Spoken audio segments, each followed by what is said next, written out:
My name is Sophia Wong, and I'd like to start by thanking you for the body of work in which you've written on world hunger, global poverty, as well as rights for non-human animals, because I think those writings have done a lot to reduce suffering and oppression in the world.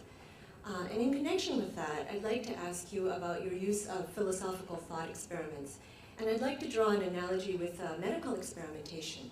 Because in the history of bioethics, we know that some people were infected with syphilis, for example, in order for the higher end of getting medical knowledge which would benefit other people.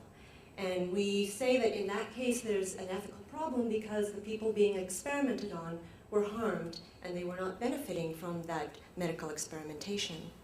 So if we turn to the case of philosophical thought experiments, if we talk about Martians or aliens or people, entities, which as far as we know, we haven't had any contact, we don't know whether they exist, we're not able to determine whether we're harming or benefiting those entities because they're hypothetical as far as we know.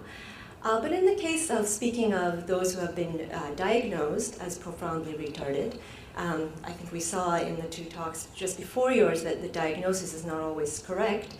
I'd like to ask, we can see clearly the benefit to non-human animals as a result of your talk today, but what is the benefit to humans who are diagnosed with profound, what you call profound disabilities?